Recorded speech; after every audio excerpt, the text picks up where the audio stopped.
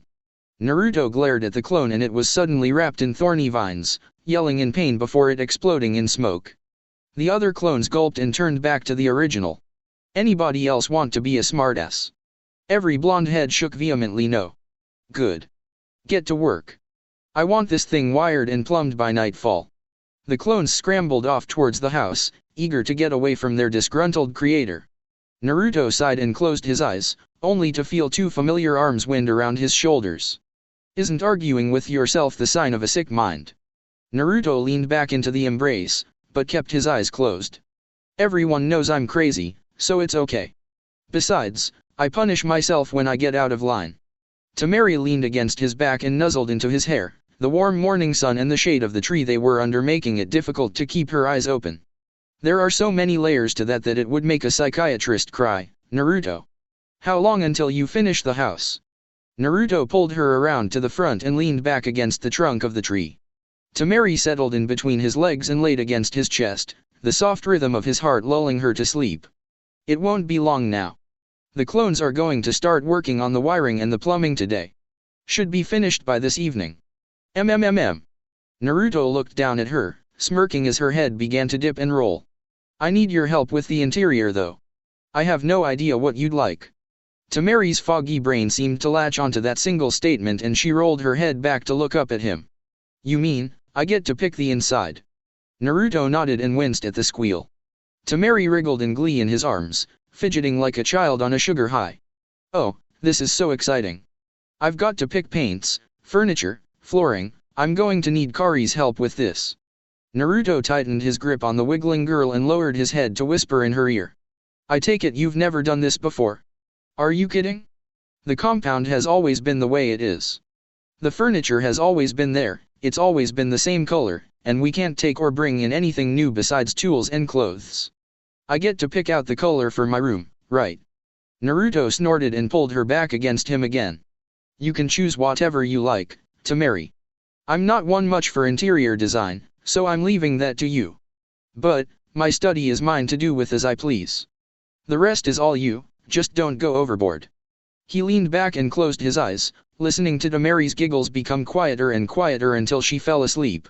Soon enough, times like these would be totally gone unless Akatsuki was defeated. If that could be accomplished, then their world could have peace.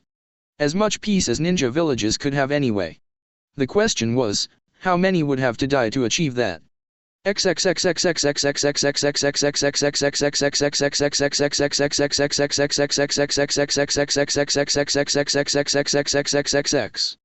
Tamari threw herself into decorating the house.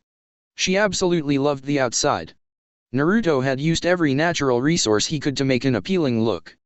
The walls of the house were cypress, known for its ability to resist moisture and weathering.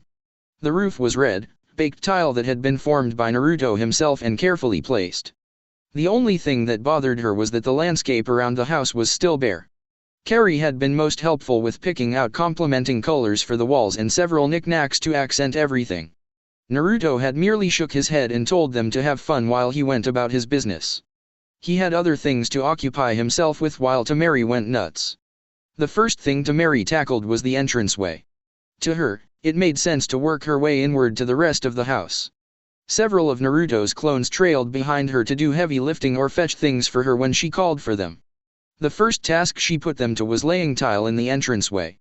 Naruto had carved a 6x6 area that was 4 inches lower than the rest of the house by the front door as the official shoe removal area.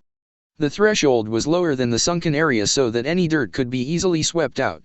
It was soon decided that the tile was to be spread throughout the entire house, the Narutos laying the mortar and quickly slapping the tile into place in the living room.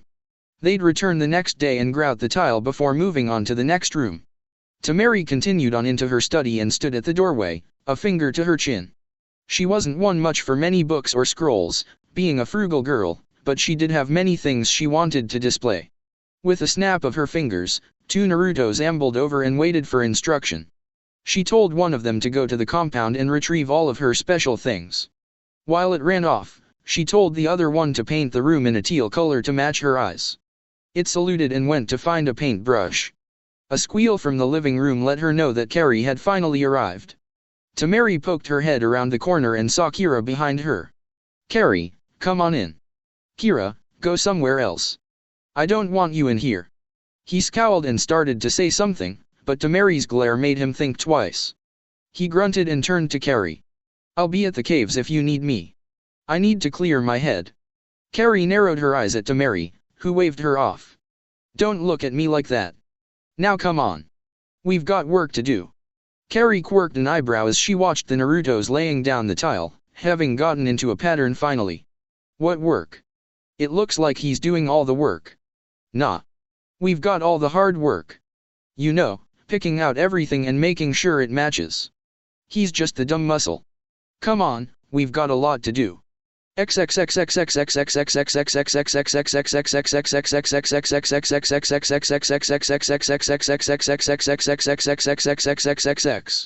One week later, with the moon lighting their way, 2 blondes stood outside a completed home, large smiles on their faces. This was it. They stood on the precipice of walking into their home. Their home. No one but them. It was nothing new to Naruto, having lived alone all his life, but this was his. It was something he'd built with his own 2 hands, something that was uniquely him. Tamari just stood in awe. She had her own home, with someone that she loved.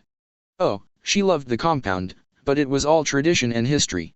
Here, in this house, they would make their own traditions. Their own history. Naruto took a deep breath and turned to face Tamari, gripping her hand tighter. The smile on his face could almost light up the night sky. "Well, shall we?" She nodded and they strode up to the heavy, oaken door. Naruto slid the key inside the lock and turned it, the loud clack filling the still night air. He pushed the door open and flipped the light on. The entryway brightened up and they stepped into the alcove and removed their shoes, placing them on the cedar rack beside the door. Tamari wriggled her toes on the cold tile floor and grinned. Time to take it all in. They left the entrance and stopped under the archway that led to the living room. Naruto groped around with his right hand for the switch and finally found it, bathing the house in luminescence. They had both seen it at different times, having worked on it, but to see it in completion was so truly wonderful. The beige tile that lay upon the floor seemed to sparkle as the light poured down on it. Tamari took in everything that she had done, the walls that were painted a light brown, the mirrors that hung on the wall, the paintings, and the comfortable leather furniture. She turned her head to see Naruto nodding approvingly to the room. She grinned and pulled him along. Come on, there's more to see. Indeed there was. The kitchen was a near replica of his parents' kitchen, down to the cabinets and the countertops. He had so loved the layout of that simple little room where meals would have been lovingly crafted. Tamari ran her fingers over the smooth marble and opened the fridge. Hopefully, he was up for cooking tonight. They continued along the rest of the rooms, which were only a couple of empty bedrooms. They both knew what they were for, but neither wanted to broach that subject at the moment. Tamari came to a red door and grinned to herself. This was her study. She swung the door open and flicked on the switch. It was a comfortable room, with 2 plush chairs in the middle, facing each other. A large hand-woven rug rested beneath the two. Her weapons and assorted ninja paraphernalia that she had acquired over the years adorned the walls. She watched as Naruto crossed the room and fingered an especially large fan. It had belonged to her grandmother and was for looks only, not for battle. It was entirely too delicate for the rigor that war demanded, but it was a beautiful thing to behold. She sat down in one of the chairs, drinking in the peaceful atmosphere inside. It was hers and it calmed her. Naruto strolled over to a rack of scrolls and ran his hands across them. They were ancient and more than likely family heirlooms. He smiled at several photos of the two of them together and several of her family. He stopped at a picture of a young woman holding a baby boy, with a giggling Tamari in her lap. He turned to her and gave her a small, sad smile. Your mother. She nodded. He bobbed his head once and turned back around, his hands behind his back. She's beautiful. I can see where you got it from. She said nothing as he wandered around the rest of the room, checking out her oaken desk and flopping down into her plush office chair, bouncing a few times. He looked back over to see her holding a photo of her family, a wistful look in her eyes. He couldn't stand to see her like this when this was a happy time for both of them. He walked over to her and bumped her arm, pulling her up. Let's go see mine now and then we'll look at our 2 most important rooms. Tamari smirked and let him lead her. There were 3 rooms that she was not allowed to deal with. The master bedroom, the master bathroom, and Naruto's study had been off limits. He said he wanted to surprise her. She had no doubt he would. He led her down the hall, her hands sliding along the lacquered wainscoting, before stopping at a green door. Somehow, she had known that was what the color would be. She shot him a look and put her hands on her hips. Well? Let's see it. He slowly slid the door open and ushered her inside. Tamari, despite how proud she was of her own comfortable study, was in awe of Naruto's own. He had used his powers to virtually make his study into a greenhouse. Every inch was covered with some amount of greenery and one wall was nothing but glass doors that could open to the outside. The chairs were giant roots that he had carved out and put seat cushions in, and even the tables were carved from roots. He pointed up and she gasped. The entire ceiling was glass and she could see the beautiful moon beaming down through the panes. The walls, where they weren't leafy green, were adorned with his own ninja paraphernalia and he had carved several nooks into the trunk of a tree. She wandered around through the room, stopping at a certain corner, a smile on her face. Gardenias. I love these flowers. I know. Their smell reminds me of you. She wrapped her arms around him with a wry smile, kissing him deeply as she did. Naruto held onto her hips with both hands and slowly pushed her away. Tamari whined at the lack of contact. Now, don't pout. We still have the whole night to play. We still have a couple more rooms to go. She smirked and latched her hand onto his, dragging him out of the room with a glance back. You realize I'm going to spend a lot of time in here, right? He nodded his head and let her lead. I know. That's one reason I put the gardenias in there. She smiled fondly and led the way to the last door in the house. Beyond that simple slab of wood was her new hideaway, her new comfort zone, their bedroom. She stopped before it and put her hand on the door, her eyes closed. She heard Naruto chuckle behind her. Forget how to open a door. She growled playfully, but didn't turn around. No, asshole. I'm savoring the moment. Something you usually don't take the time to do.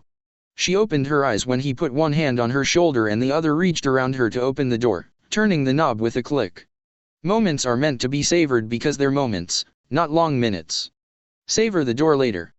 The pony-tailed blonde was about to retort when she was pushed roughly into the room and the door was shut behind them, the thud of the door shutting echoing through the pitch black. Temari bent low, crouched on her toes, waiting for whatever Naruto had planned. This was a game they'd never played before and it was exciting. She sent her chakra to her ears so she could hear the slightest movement in the room. "Oh, Naruto. Where are you, honey?" She gasped when a hand smacked her bottom and whipped around, but he was gone again. She backed against the wall and flattened out. "This isn't fair, you know. You have better night vision than I do." Hot breath tickled her ear and she shivered. "It's not about fair or unfair. It's about how much fun you have. Are you having fun?" Temari sucked in a breath, trying to keep herself calm. Her voice came out in a whisper. "Yes." The light blinded her as it flashed into existence and she covered her eyes in instinct, blinking away the spots, before lowering her arms. Naruto stood beside her with a hand on his hip and the other on the switch. His broad grin seemed to light up the room more. He pulled her into a kiss and then whipped her around to face the room. "Well? Thoughts?" Temari stared wide-eyed at her. "Their bedroom." Naruto had painstakingly crafted what to her was the loveliest room she'd ever seen. And the best part was that she would get to stay in it whenever she was home. The walls were a cream color, the floor a brown, earthy tone, covered with plush rugs so that her feet would not be cold in the mornings. Vines crawled the walls in intricate detail, looking as if they'd been painted on, and wound around many pictures. Her eyes cut from one photo to the other. It was like looking at a timeline of their lives. It started with a photo of her parents when they were young and her father was not yet a total asshole or her mother a vindictive bitch. The next was the painting of Naruto's parents, lovingly holding onto each other as if each was the other's lifeline. She smiled as she gazed upon it. Kushina must have been just a few months pregnant when it was made, her belly just starting to show. Naruto stood behind Temari, his hands on her shoulders as she slowly spun in place, looking at the timeline he'd made. She continued on, looking at the photos one by one. Her, when she was a toddler. Naruto, with the Hokage's hat on his head. Temari and Kankura standing side by side. Naruto, swinging on that lonesome swing. Her siblings and Baki. Team 7. Her battle armor. Naruto and Gamekaki. Her and Shikamaru. Naruto and Sakura. Gaara and her and Kankura, after his resurrection. Naruto, the day he strolled into Suna to become a citizen. The photos were so painstakingly arranged that she felt she could reach out and touch the memories.